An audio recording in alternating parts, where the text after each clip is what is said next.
Hey folks, Con from Revive, and welcome to another How To Tuesday. And today we're going to be working on paint chip repair. So what we have here is a 2018 Jeep Wrangler Rubicon Edition, an absolutely cool 4x4 off-road vehicle, but unfortunately it has received a few paint chips on the nose. And today we wanted to show you on how to fix those chips. So you can see some of the tools that we use here, which is going to start off with your IPA solution, some distilled water, a couple microfiber towels, sandpaper, toothpicks, and also a carbon fiber sanding pen. All of these tools are not necessary, but they are going to dramatically help ensure that you're going to get an almost near invisible repair.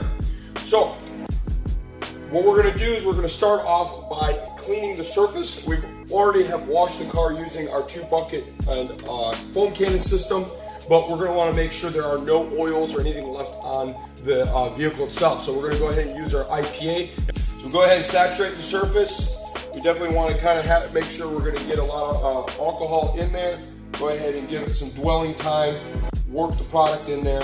We really at this point, we want to make sure that we don't have any oils or any contaminants in these chips. If they happen to have it, the paint chip won't hold and eventually just fall out of the vehicle. So once that dries up, what we're going to want to do next is go ahead and sand that out, because the reason we're going to sand that out is that the chip, when it happened, is not absolutely perfect. It's not a perfect indentation, so we want to try to make it perfect. It's just going to help make the paint that I'm going to apply look a little bit more seamless.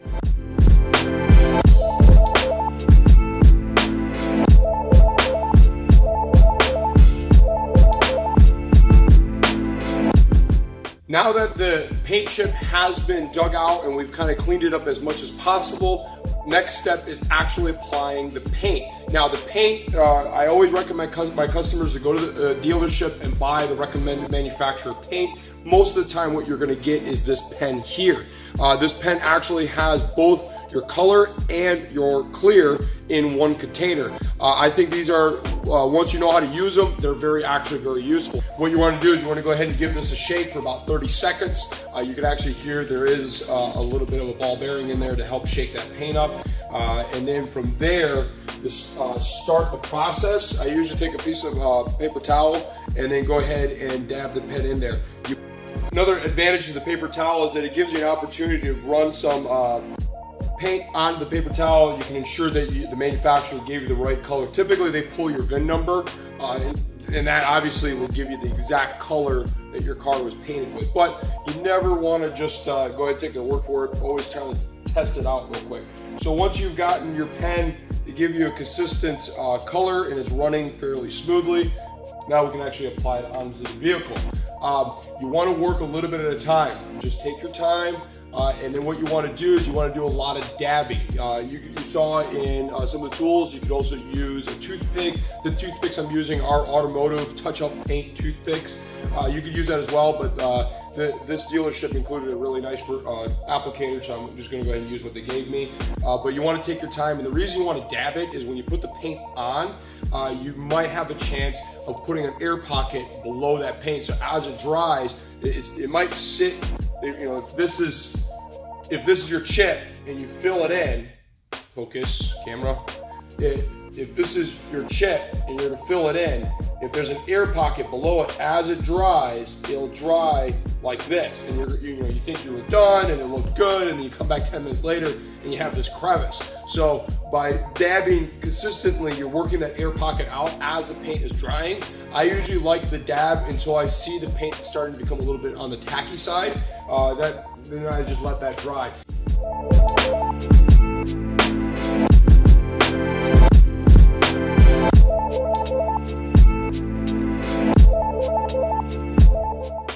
All right, that's our first application. We're gonna let that dry.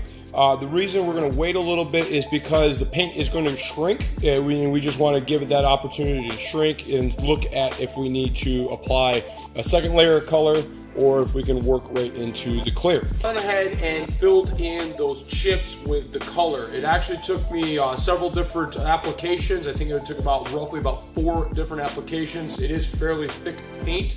So that is a good positive thing.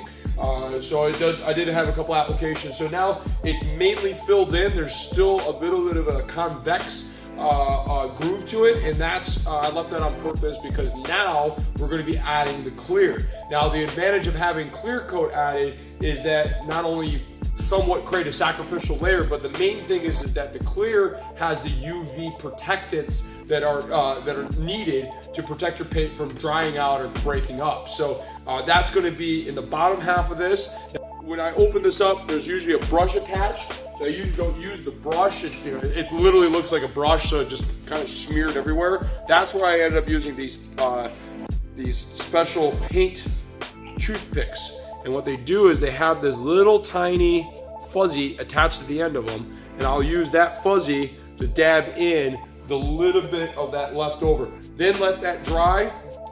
Last step, we're going to wet sand it, make sure it's perfectly blended, polished, compound and polish it, and it should look about 99% to actual original.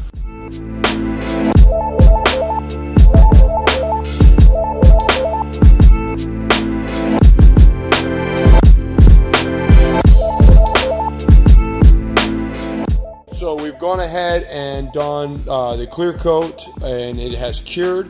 So the last step is going to be wet sanding. So we're going to use 3000 grit sandpaper, and then we're also going to be using distilled water. Usually wet that's about it. So you don't really need much.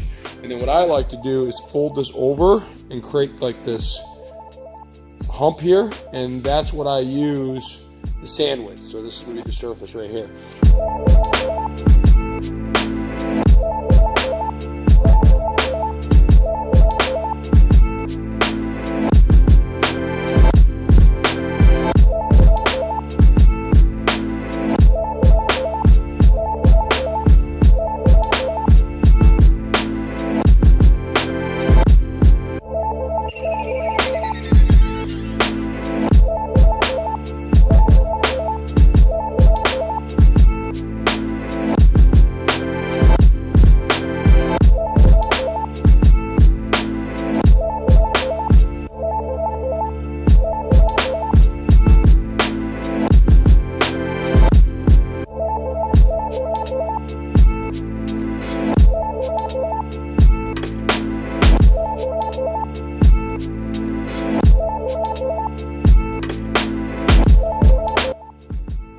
All right, now that we have sanded it, it is nearly, I would say, about as close as you're going to get a paint chip repair.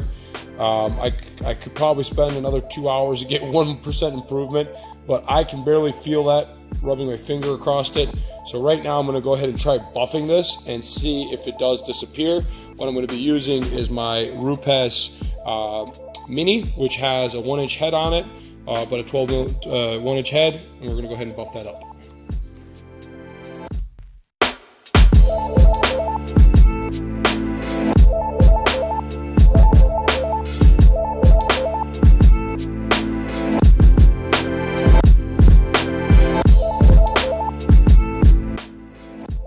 I'm going to go ahead and fill that one in again. So we're going to go ahead, and what I'm going to do is sand this up again, put in some more paint in there, see if we can fill that in just a little bit more. The second one, man, you can't even tell, but this one, just a little bit more paint, and that'll make me happy.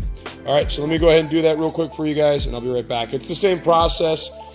It's just we're going to start by step one: more paint, then clear, and then we should be back to polishing. All right, give me a minute. Looking at the buffing, I had to go back and apply some more paint, do some more wet sanding. So it did take a couple applications.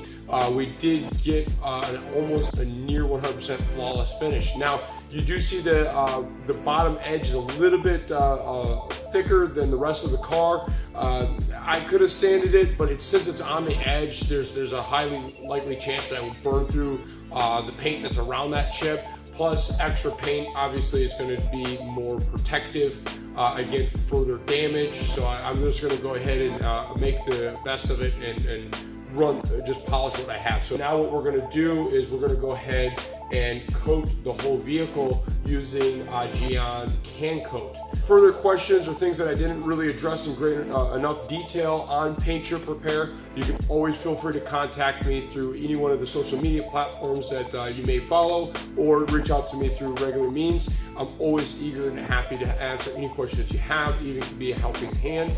And also, please don't forget to like and share this video. It's going to take folks like you that get the name out there that we're here in Grand Rapids. Thanks for watching, and you guys, I'll see you on the next one.